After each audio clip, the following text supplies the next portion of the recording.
जय श्री गणेश दोस्तों। हमारी आज की कहानी का नाम है विरोध। कहानी अच्छी लगे तो प्लीज़ चैनल को सब्सक्राइब कर लीजिएगा। अब शुरू करते हैं कहानी। बहू, तुम्हारी हिम्मत कैसे हुई कि तुम घर के निर्णय में अपनी राय दे रही हो? मैं जब तक जिंदा हूँ तुम मालकिन बनने के सपने देखना भी छोड़ दो। सास बनने की कोशिश नहीं करो, तुम अपने काम से काम का ही मतलब रखा करो। शोभा जी ने रत्ना को बहुत ही भला बुरा कहा। वजह सिर्फ इतनी थी कि सभी बैठकर चर्चा कर रहे थे कि छोटे देवर की शादी में मेहमानों को क्या क्या दिया जाएगा। बहू रत्ना ने भी अपने कुछ विचार रखे ही थे कि शोभा जी तमतमा गई। उनके हिसाब से बहू का काम है घर के काम करना, ना कि अपनी सलाह देना। यहाँ तक कि कितनी बातें तो रत्ना को पता ही नहीं होती थी। गुप्त तरीके से पूरा परिवार बातचीत कर लेता और अगर अचानक से रत्ना कमरे में आ जाती तो सब मौन हो जाते। परिवार का हिस्सा तो कभी समझा ही नहीं था।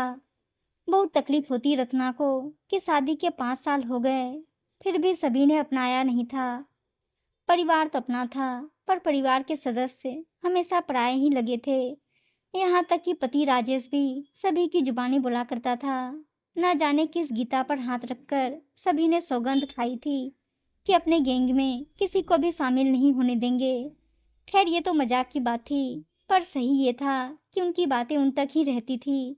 बहुत से लोग उम्मीद करते हैं कि शादी के दूसरे दिन ही मायका भूलकर ससुराल की हो जाए, लेकिन ससुराल वाले उसे दिल से अपनाते नहीं हैं। भले ही बहू कितनी बार अपने आप को साबित कर दे। देवर रंजीत की शादी के लिए लड़की देखने भी ननद रूपा और सास ससुर गए थे। रत्ना को तो भूलकर भी नहीं पूछा गया था। रूपा आ जाने वाली थी क्योंकि शादी को 1 महीना ही बचा था और बहुत सारी खरीदारी जो करनी थी। रत्ना की मम्मी की तबीयत खराब थी तो रत्ना ने शोभा जी से इजाज़त मांगी कि वो दिन में मम्मी से मिलकर आ जाए। शोभा जी भड़क उठी कि बहू कब तक मायके की फिक्र करती रहोगी। यहाँ तुम्हारी ननद आने वाली है, उसकी आवभगत ना करनी पड़े तो बहाना करके घर जाना चाहती हो। रत्ना के साथ ये सब पहली बार नहीं हुआ था। उसकी आदत पड़ गई थी कि जब भी वो अपने घर जाने की बात मम्मी जी के सामने रखेगी उसे भला बुरा ही सुनना पड़ेगा, और अपनी बेटी को आए दिन किसी न किसी बहाने से घर बुलाया करती थी।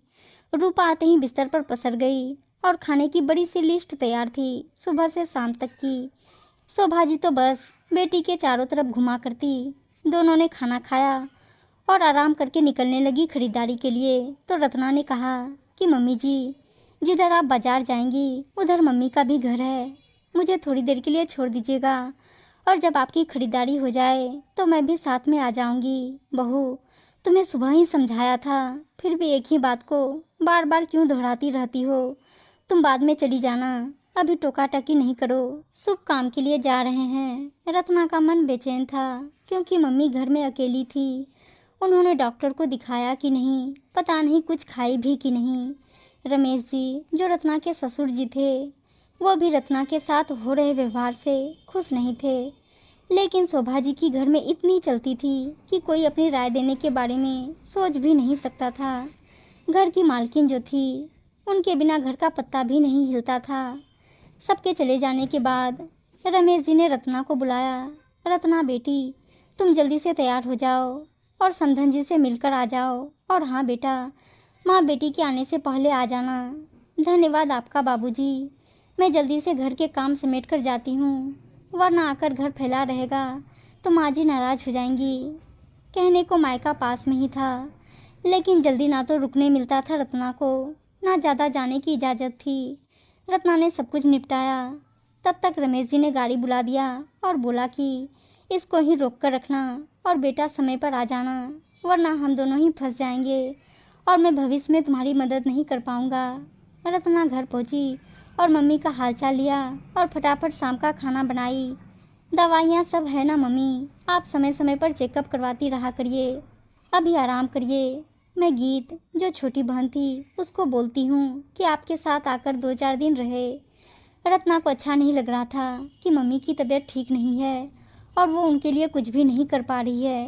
बेटा तुम परेशान नहीं हो, मैं ठीक हूँ और तुम समय पर घर पहुँच जाना, वरना समधन जी बेवजह ही तुमसे नाराज़ हो जाएंगी। मेरी फिक्र नहीं करो, दुनिया की भी रीत अनोखी है कि जिस माँ बाप ने जन्म दिया उनसे मिलने के लिए भी इजाज़त की ज़रूरत पड़ने लगी है, और उनके दुख तकलीफ में मैं एक बेटी होकर भी कुछ नहीं कर पा रही हूँ।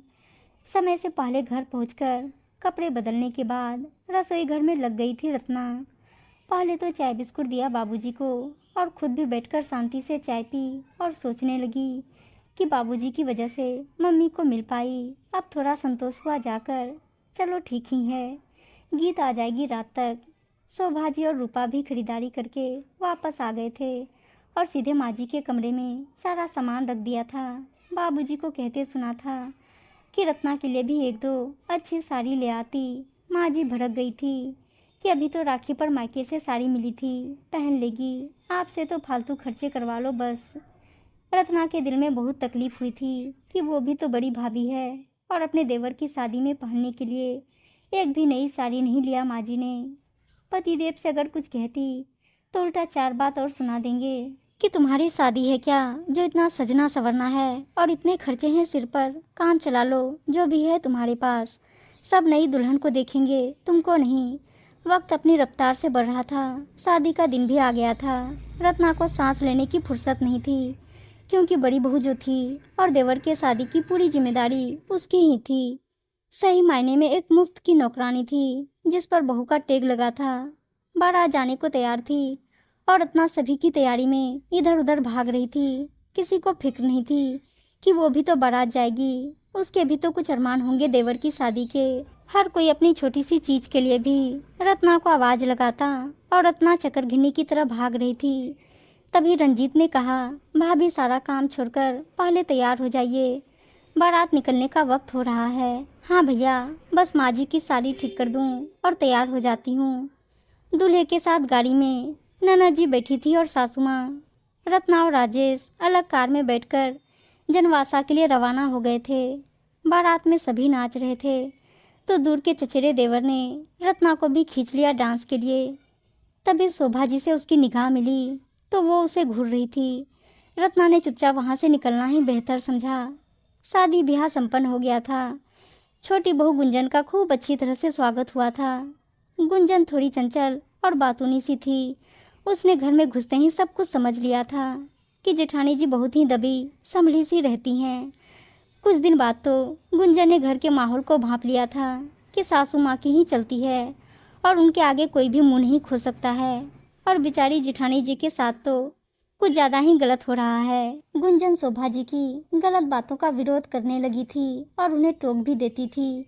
एक बार उसे मायके जाना था और ननद आने वाली थी तो शोभा जी ने गुंजन को मना किया जाने से।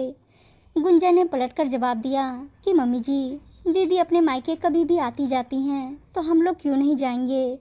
वो आपसे मिलने आ रही तो आप तो हैं घर पर और अच्छा भी है कि माँ बेटी एक साथ समय बिताइए।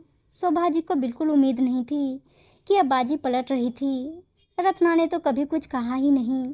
रत्ना ने देखा कि देवरानी पर रोक टोक करने में तो माँ जी सफल ही नहीं हो पा रही, ना ही उसके उठने बैठने पहनने ओढ़ने पर पाबंदी है, तो अब वो भी विरोध करने लगी थी। सही तो है, इतना मत दबाओ किसी को कि वो पलटकर जवाब देना शुरू कर दे। अब घर की असली मालकिन सासू माँ का तख्ता हिलने लगा था और बड़ी बहू की कद्र बढ़ने लगी थी। कहते हैं ना, कभी कभी वक्त भी हमारी तरफ से सबक सिखाता है और अब वक्त पलटने लगा था। उम्र भी बढ़ने लगी थी शोभा जी की तो बहुओं पर पूरी तरह से निर्भर होना शुरू हो गया था। रूपा का भी आना जाना थोड़ा कम हुआ था। रत्ना मायके जाकर मम्मी के साथ भी कभी कभी रहने लगी थी। जेठानी देवरानी एक दूसरे का हाथ भी बटाती काम में और एक दूसरे की अनुपस्थिति में एक दूसरे का काम भी संभाल लेती। रत्ना को अब घर अपना लगने लगा था क्योंकि कोई तो ऐसा आया था जो उसका साथ भी निभाता और उसके लिए खड़ा भी होता था।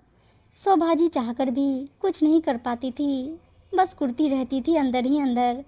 अब घर की मालकिन होने का टेक भी जाता रहा। सभी घर में समान रूप से राय बात करते और सभी के बात की अहमियत थी। गुंजन के आने से अच्छा बदलाव आया था। रत्ना बहुत खुश रहने लगी थी। सब कुछ सही से चल रहा था। अब किसी एक के हाथ में सत्ता नहीं थी बल्कि एक खुशहाल परिवार का रूप निखर कर आया था। उम्मीद है दोस्तों कहानी अच्छी लगी होगी और अच्छी अच्छी कहानियाँ सुनने के लिए चैनल को सब्सक्राइब और वीडियो को लाइक से ज़रूर कर दीजिएगा। धन्यवाद दोस्तों।